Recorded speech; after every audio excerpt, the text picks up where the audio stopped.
Hello everyone, this is Dhirendra Gupta and you are watching me and your channel. तो आज मैं आपको क्लास 10 की मैथमेटिक्स में एक्सरसाइज 6.2 के क्वेश्चन को सॉल्व करके दिखाऊंगा। ये जो क्वेश्चन लिए हैं त्रिभुज चैप्टर से हैं और एनसीईआरटी के बुक से हैं। तो क्लास 10 के मैथ में वन एक्सरसाइज यदि 6 तक के क्वेश्चन को नहीं सॉल्व किए हैं तो प्ले लिस्ट से देख सकते हैं, और साइंस की भी तैयारी करना चाहते हैं तो वो भी प्ले लिस्ट में इसके भी वीडियो मिल जाएंगे। और यदि फर्स्ट क्लास अटेंड कर रहे हैं तो चैनल को सब्सक्राइब करेंगे। आज क्वेश्चन नंबर 4 से लेंगे। 4 तक के क्वेश्चन पिछले क्लास में बता चुके हैं। नंबर 5 से आज क्वेश्चन लेंगे, ठीक है। नंबर 5 में एक चित्र दिया गया है और उसमें थेल्स प्रमेय का प्रयोग करके सिद्ध करना है। तो सबसे पहले चित्र की रचना कर लेते हैं 5 नंबर में। तो क्वेश्चन नंबर 5 में चित्र दिया गया, पहले उस चित्र की रचना करते हैं। तो एक त्रिभुज है जिसमें पी क्यू आर है, एक त्रिभुज पी क्यू आर है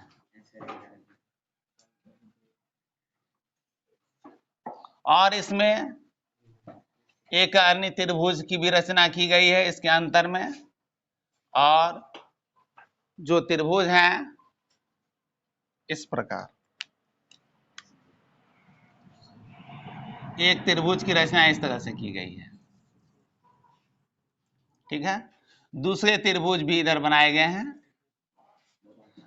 साथ में इनके समांतर रेखाएं भी खींची गई है।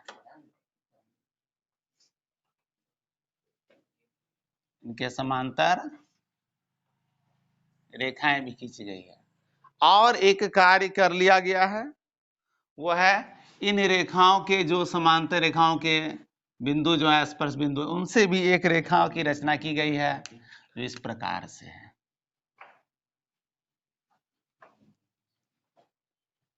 अब इनके नाम को दर्शा देते हैं, पी क्यू आर। नेक्स्ट दिया है डी और ओ दिया गया है। ये पॉइंट है डी और ये बिंदु ओ है। ये प्रतिच्छेद बिंदु का प्रयोग नहीं होगा इसलिए उसका नाम नहीं दिया गया है।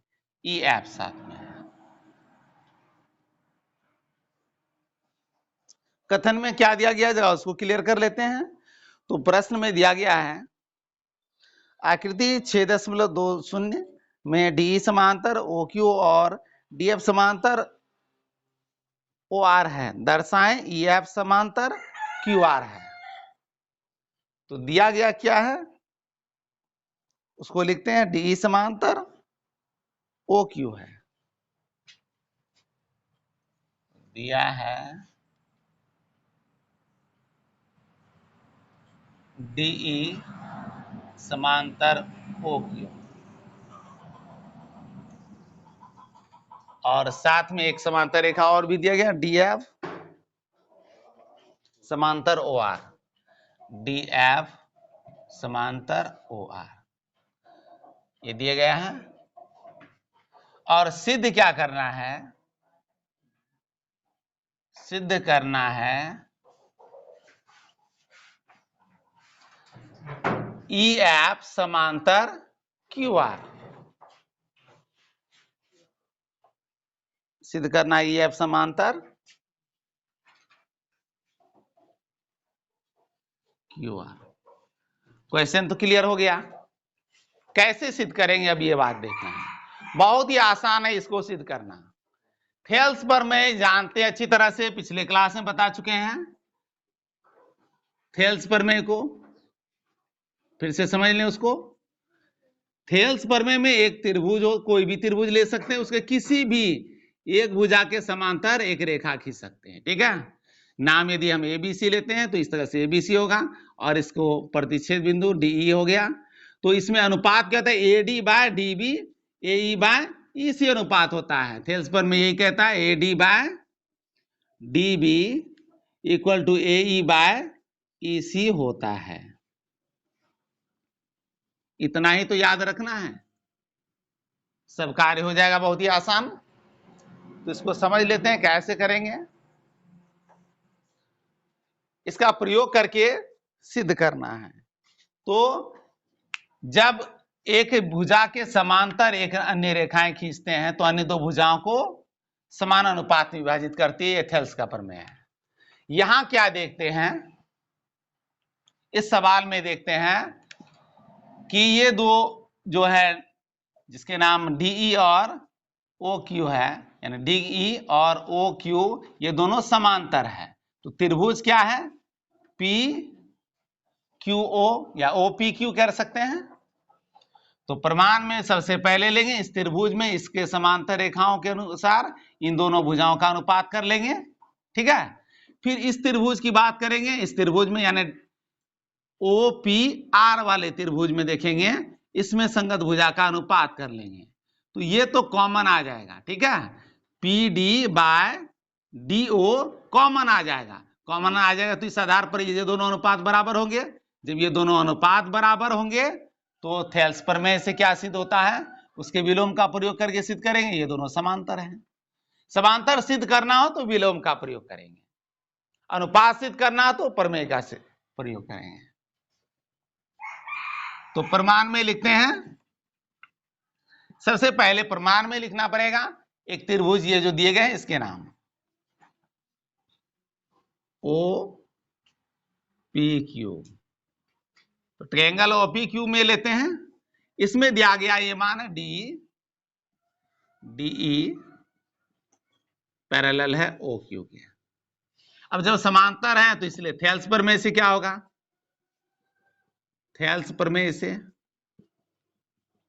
इसमें थेल्स प्रमेय लगाते हैं, ये देख ले ब्लू कलर से समांतर रेखाएं खींचे हैं और ये इसके जो मान है PE और by EQ, PE by EQ equal to होगा PD by DO, PD by DO। बहुत ही आसानी से हो गया। बस एक स्टेप और कर लेते हैं इसमें। अब इस त्रिभुज में चलते हैं, त्रिभुज का नाम देंगे OPR। OPR में इसमें थेल्स प्रमेय लगाएंगे। उससे पहले कैसे क्यों थेल्स प्रमेय लगाती है? समांतर रेखा है, DF समांतर OR दिया गया है, DF समांतर OR। अब ये दिया गया है DF समांतर OR, तो इसलिए थेल्स प्रमेय से क्या होगा? थेल्स प्रमेय से, तो थेल्स प्रमेय से क्या सिद्ध होता है इसमें? तो यहां सिद्ध होता है PF by FR, PF by FR equal to PD by DO। बिल्कुल क्लियर हो गया। क्या देखते हैं इन दोनों में? इन दोनों में क्या देखते हैं? लेफ्ट साइड जो है दोनों का डिफरेंट है ना, और राइट में क्या है? PD by DO, PD by DO same है ना। जब राइट साइड सेम है तो लेफ्ट भी क्या होगा? सेम होगा। तो बस समीकरण 1 तथा 2 से, समीकरण 1 तथा 2 से PE by EQ, PE by EQ equal to क्या हो जाएगा? PF by FR, PF by FR। Clear हो गया। अब PF by FR, PE by EQ कहां है? ये है PE बाय EQ, ये अनुपात, और ये PF बाय FR। तो ये दोनों भुजाओं का जो अनुपात, ये खंड का अनुपात दिया गया है, ये क्यों कौन से त्रिभुज में आ रहे हैं? PQR त्रिभुज, PQR में। अब PQR में देखते हैं ये दोनों अनुपात है, इक्वल है। जब ये दोनों अनुपात इक्वल है तो त्रिभुज PQR में थेल्स प्रमेय के विलोम से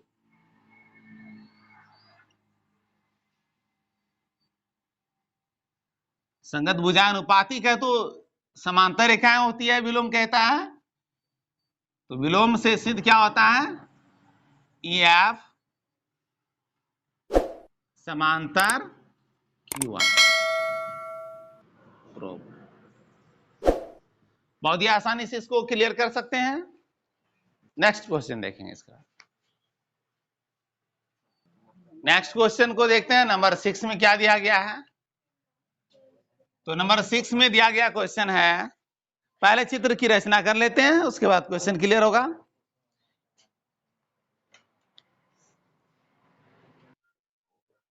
तो चित्र की रचना करते हैं। सबसे पहले एक त्रिभुज बनाना है, P Q R, P Q और आर, और इसके बाद इसके सेंटर में एक मध्य में केंद्र लेना है और उनसे इन तीनों बिंदुओं को जोड़ देना है। फिर इन बिंदुओं के ऊपर एक P Q A B C लेना है और इनके समांतर रेखा की रचना कर देनी है।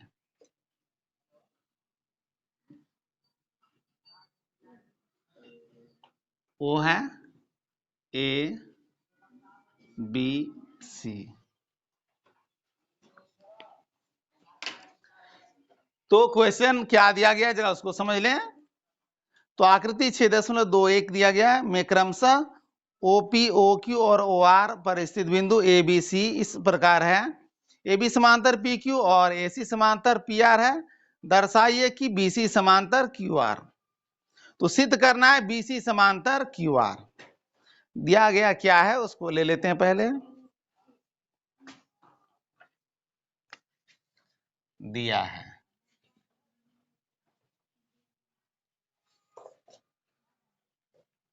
तो दिए गए मान को लिख सकते हैं इस पर। एबीसी कहां पर है? ओपी, ओक्यू और ओआर पर है। बिंदुएं ए बी सी रेखाखंड ओपी, ओक्यू तथा ओआर पर है, ओआर पर स्थित है। ये तीनों बिंदु की स्थिति बता दी गई है। साथ में ये भी बताया गया है कि समांतर रेखाएं कौन कौन सी है। तो समांतर रेखाएं दिया गया, ए बी समांतर पी क्यू है, ए बी समांतर पी क्यू है, और तथा एक और कंडीशन दिया गया है, ये क्या है? ए सी समांतर पी आर है, ए सी समांतर पी आर। और दिखाना क्या है, अर्थात सिद्ध क्या करना है? सिद्ध करना है बीसी समांतर क्यू आर, बीसी समांतर क्यू आर। बहुत ही आसानी से सिद्ध कर लेंगे। पिछले सवाल को जैसे सिद्ध किए थे ठीक उसी तरह से है, इसके अंतर्गत बना दिया गया है सिर्फ। अब देख लें अच्छी तरह से। पहले ये दोनों इस त्रिभुज की बात करते हैं, ठीक है? नाम देख लें, ओ पी क्यू त्रिभुज को लेंगे और इस त्रिभुज में थेल्स का प्रमेय लेंगे, लगाएंगे। तो O A by A P, O B by B Q, ऐसा होगा। ठीक, ये दोनों का अनुपात और ये अनुपात क्या हो गया? बराबर।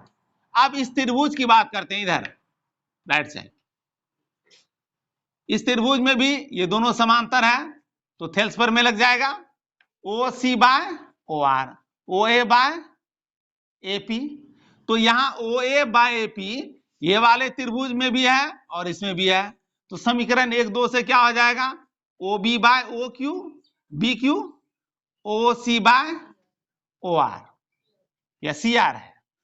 तो O C by C R, O B by B Q, ये दोनों जब अनुपात बराबर होंगे तो थेल्स का विलोम से क्या होगा?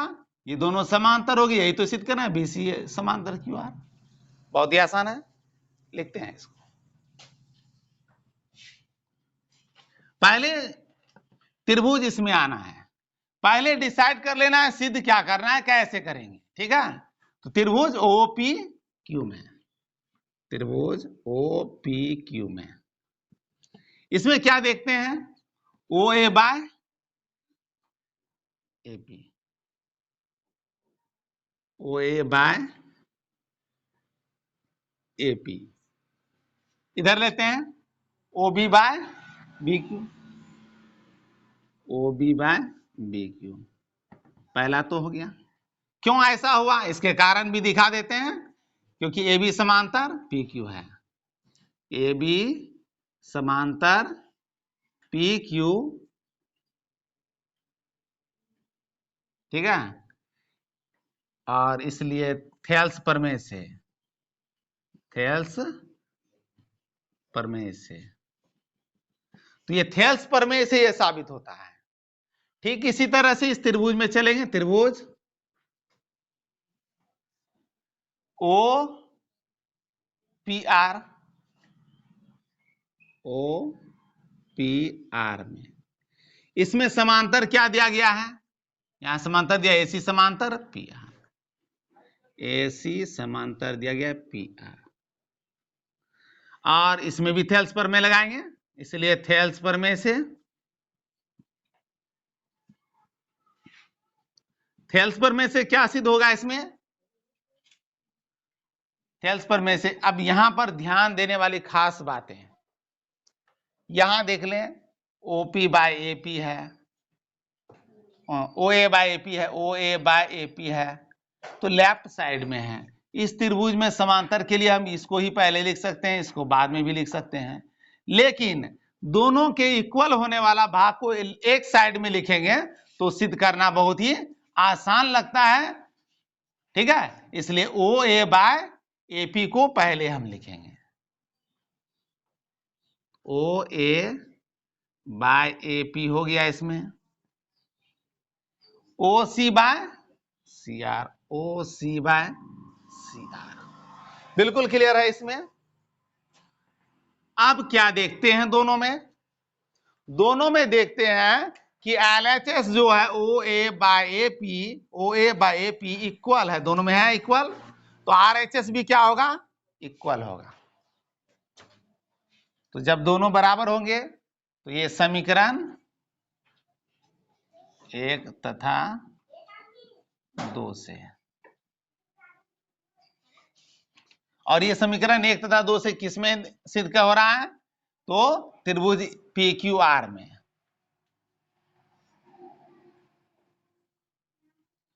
तो इसमें क्या अनुपात आ रहा है, O B by O Q, B Q, O B by B Q equal to हो जाता है O C by C R, O C by C R. अब जब अनुपात बराबर हो तो थेल्स का विलोम क्या कहता है, ये अनुपात बराबर है तो विलोम क्या कहता है, डीई समांतर बीसी, तो डीई समांतर बीसी यहां हो जाता है। ठीक उसी तरह यहां क्या होगा, बीसी समांतर क्यू आर हो जाएगा।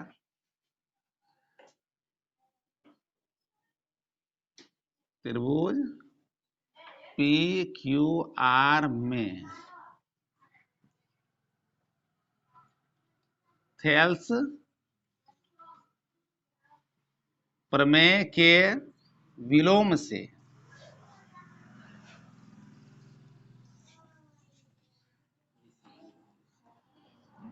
बीसी समांतर Q R proved,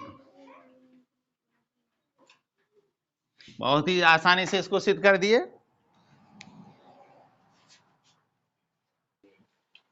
next question को देखते हैं क्या दिया गया है। प्रमेय 6.1 का प्रयोग करके सिद्ध करना है किसी त्रिभुज की एक भुजा के मध्य बिंदु अन्य भुजाओं को भी के समांतर खींची गई रेखा, दूसरी भुजा के समांतर खींची गई रेखा तो तीसरी भुजा को भी विभाजित करती है। तो एक भुजा के मध्य बिंदु को ये क्या दिया गया है, प्रमेय 6.1 की बात की गई है। तो ये प्रमेय 6.1 क्या है, तो एनसीईआरटी के बुक में प्रमेय 6.1 आधारभूत समानुपातिकता प्रमेय है, जिसे थेल्स प्रमेय कहते हैं, ठीक है। तो यही है आधारभूत समानुपातिकता प्रमेय, इसी का प्रयोग करके सिद्ध करना है नंबर 7 को। तो क्वेश्चन नंबर 7 को देखते हैं। क्वेश्चन नंबर 7 बहुत ही क्लियर है, पहले एक चित्र बना लेते हैं।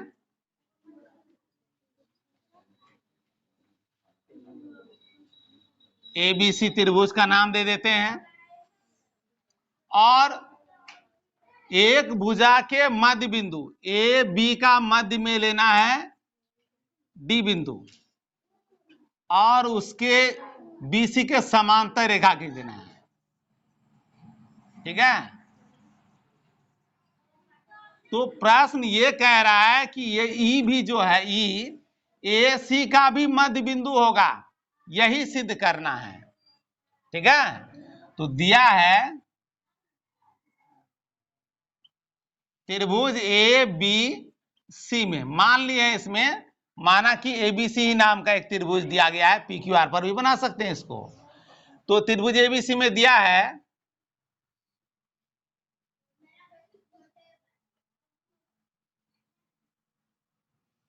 डी समांतर बीसी, डीई समांतर बीसी ये दिया गया है। साथ में एक और बात दी गई है इसमें, डी जो है ए बी का मध्य बिंदु है, तो तथा A D equal to D B, ये दोनों मध्य बिंदु है तो दोनों इससे बराबर होंगे। सिद्ध क्या करना है? सिद्ध करना है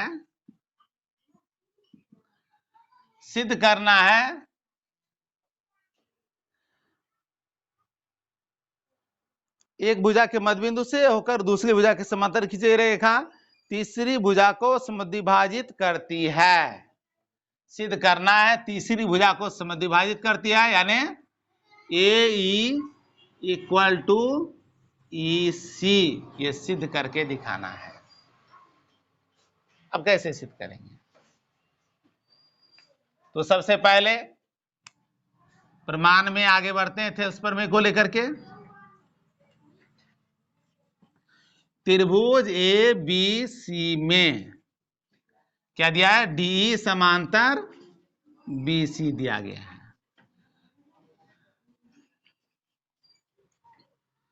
तो डी समांतर बी सी दिया है, तो इसलिए थेल्स प्रमेय से क्या होगा? थेल्स प्रमेय से क्या साबित होता है? A D by D B बराबर A E by E C. अब एक बात और जान लें, चूंकि दिया गया क्या, ए डी बराबर डी बी है, ए डी बराबर डी बी दिया हुआ है, इसलिए यदि हम ए डी के जगह यहां डी बी कर दे या डी बी के जगह ए डी कर दे तो इक्वल होगा। तो ए डी को हटा के डी बी ही कर देते हैं, तो D B by D B equal to A E bye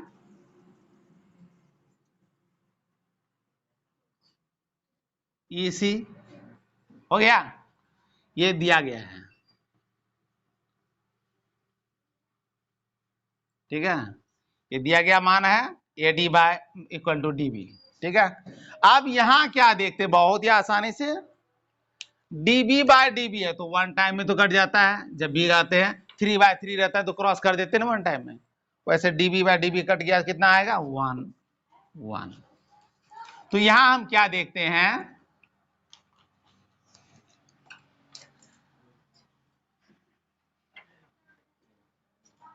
1/1 तो 1 हो गया ना, 1 equal to A E by E C. अब इसी से क्या हो रहा है इसमें, ए में डिवाइड, तो डिवाइड इधर आएगा तो क्या होगा? मल्टीप्लाई। तो 1 से किसी भी संख्या को मल्टीप्लाई करते हैं, गुना करते हैं, क्या आता है? वही संख्याएं होती है ना। तो ई सी को ए 1 से मल्टीप्लाई कर दिया तो क्या हो गया? ई सी इक्वल टू ए ई। यहां क्या करना था? सिर्फ ए इक्वल टू ई सी, ये है ई सी और ये है ए ई, यही तो सिद्ध करना था।